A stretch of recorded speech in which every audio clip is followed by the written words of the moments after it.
Assalamualaikum warahmatullahi wabarakatuh. Yang terhormat Ibu Dr. Nur Hasuti, SPD MPD, selaku dosen pengampu mata kuliah Anak Cerdas Istimewa dan Bakat Istimewa. Yang terhormat Bapak Ibu mahasiswa mahasiswi PPKHB jurusan Pendidikan Luar Biasa Universitas Negeri Padang tahun 2021. Pertama-tama marilah kita panjatkan puji syukur kehadiran Allah Subhanahu wa taala, karena berkat rahmat dan hidayahnya jualah kami kali ini dapat mempresentasikan makalah kelompok kami, yaitu kelompok 7 yang berjudul Pengembangan Keberbakatan.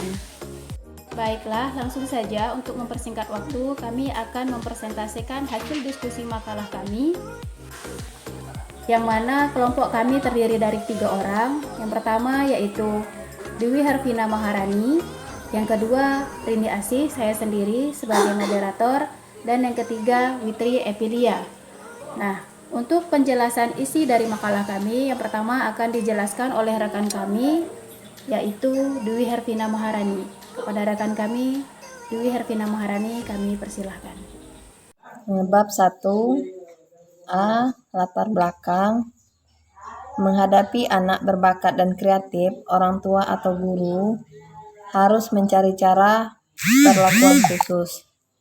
Meskipun tidak berlaku umum, konsep kreativitas berhubungan dengan sifat bawaan yang disertai dengan kecerdasan dan keunggulan. Sesuatu dapat dikatakan hasil kreativitas jika merupakan pembaharuan dan memiliki fungsi yang masyarakat. Biasanya kreativitas lahir dari tuntutan untuk memenuhi kebutuhan utama manusia.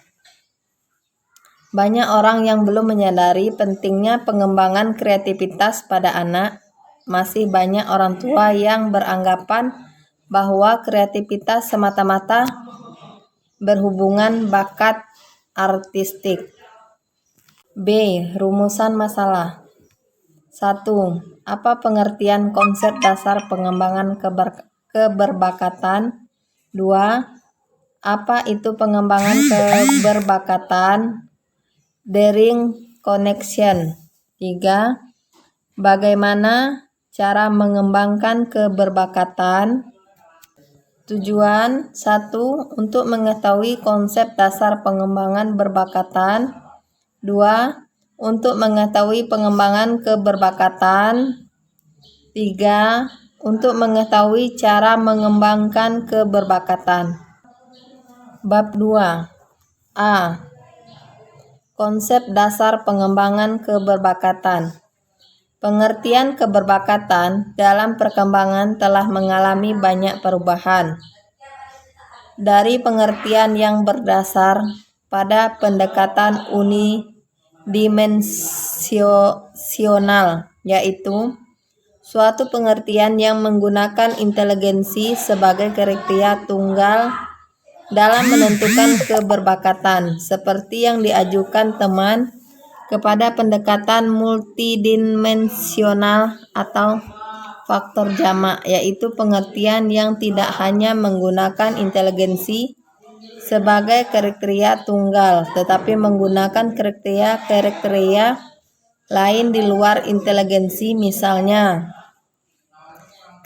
kreativitas, teks komitmen, kemampuan memecahkan masalah, dan sebagainya.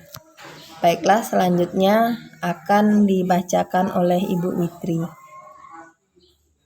Baik, terima kasih pada Bu Dwi Herpina. Saya akan melanjutkan materi kelompok kami, yaitu konsepsi During Conception dari Renzulli dan kawan-kawan tahun 1981, yang menyatakan bahwa 3 ciri pokok yang merupakan kriteria persyaratan keberbakatan ialah keterkaitan antara 1. Kemampuan umum di atas rata-rata.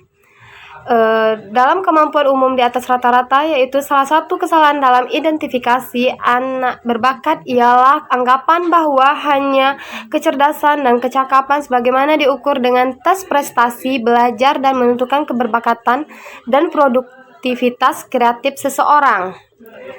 Selanjutnya, nomor 2, kreativitas di atas rata-rata, yaitu kelompok atau kluster kedua yang dimiliki anak atau orang berbakat ialah kreativitas sebagai kemampuan umum untuk menciptakan sesuatu yang baru, sebagai kemampuan memberikan gagasan-gagasan baru yang dapat diterapkan dalam pemecahan masalah, atau sebagai kemampuan untuk melihat hubungan-hubungan baru antara unsur-unsur yang sudah ada sebelumnya.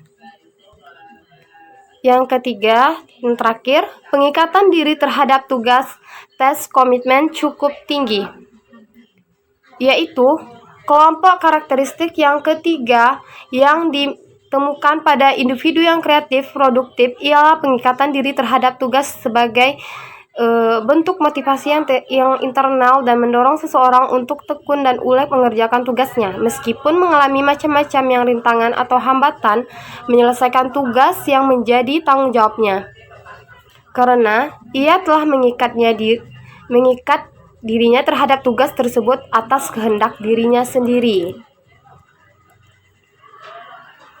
Selanjutnya, bagian B, pengembangan keberbakatan atau Drawing Connection. Di samping mengambil keberbakatan USOE, Indonesia juga menggunakan konsepsi keberbakatan dari Renzulli yang dikenal dengan sebutan The Ring Conception.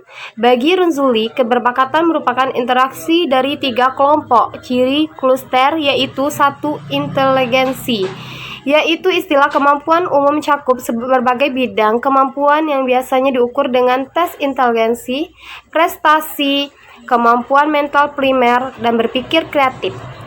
Selanjutnya nomor 2, kreativitas merupakan kemampuan untuk menciptakan sesuatu yang baru sebagaimana kemampuan memberikan gagasan-gagasan baru yang dapat diterapkan dalam pemecahan masalah atau sebagai kemampuan untuk melihat hubungan-hubungan baru antara unsur-unsur yang sudah ada sebelumnya. Yang terakhir, pengikatan diri terhadap tugas dalam mencapai produktivitas, yaitu pengikatan diri terhadap tugas merupakan bentuk motivasi internal yang mendorong seseorang untuk tekun dan ulet mengerjakan tugasnya. Selanjutnya, ada beberapa petunjuk yang menghadapi, membina, dan mengembangkan bakat pada anak menurut J. Ginsberg dan C.H. Harrison tahun 1977 dalam bukunya How to Help Your Gifted Child, yaitu 1. Anak berbakat tetaplah seseorang dengan kebutuhan seorang anak. 2. Bila anak keluarga terdapat anak lain, janganlah membandingkan anak berbakat dengan kakak atau adiknya.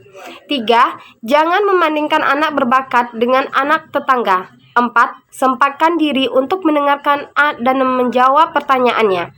5. Usahakan baginya aneka ragam buku, majalah, surat kabar, dan bahan lain. 6.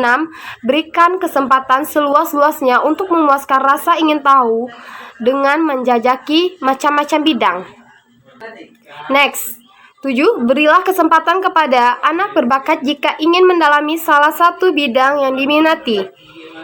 8. Berilah kesempatan kepada anak untuk mengatakan dan melakukan apa yang mereka inginkan. 9. Janganlah sampai berlebihan dalam memberikan dorongan mental. 10. Hendaknya tidak lupa menghargai dan memuji usaha baik dari anak. 11. Anak berbakat tidak perlu mendapatkan hak istimewa dalam keluarga. 11. Tidak memproyeksi minat dan aspirasi sendiri terhadap anak. 12. Tidak perlu berlebihan dan menyampaikan bahwa anak itu berbakat.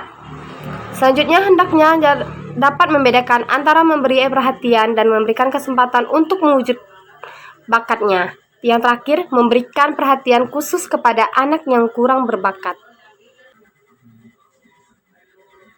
Adapun kesimpulan pada makalah kami kelompok 7, yaitu salah satu ciri anak berbakat adalah kreatif, tetapi tidak selalu anak berbakat itu kreatif.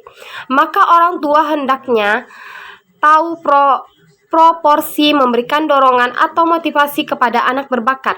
Anak-anak berbakat umumnya bisa menemukan lebih banyak kesempatan dibandingkan anak-anak biasa karena mereka aktif mencari kesempatan tersebut. Mereka juga bisa menyelesaikan benda-benda di sekitar mereka menurut kebutuhan mereka. Anak berbakat akan memanfaatkan lingkungan secara sungguh-sungguh. Anak yang disebut memiliki Berbakatan adalah mereka yang memiliki IQ yang tinggi. Di samping itu juga menunjukkan kreativitas yang dapat diidentifikasi melalui unjuk kerjanya. Terima kasih. Mungkin itu materi makalah dari kami kelompok 7. Saya kembalikan kepada moderator Ibu Rini Asi. Kepada Ibu Rini Asi, saya persilakan. Terima kasih. Demikianlah presentasi dari kelompok kami mengenai pengembangan keberpakatan. Untuk selanjutnya kami membuka forum, baik itu untuk sesi tanya jawab, kritik dan saran maupun penambahan materi, yang mana akan dilanjutkan di forum aplikasi e-learning. Maka dari itu kami mohon partisipasinya kepada Bapak Ibu, dan kami juga berharap mudah-mudahan apa yang kami sampaikan pada hari ini tentunya akan menambah wawasan untuk kita semua. Saya selaku moderator mohon maaf yang sebesar-besarnya apabila terdapat kesalahan, dan kami akhiri wabillahi taufik wal hidayah. Wassalamualaikum warahmatullahi wabarakatuh.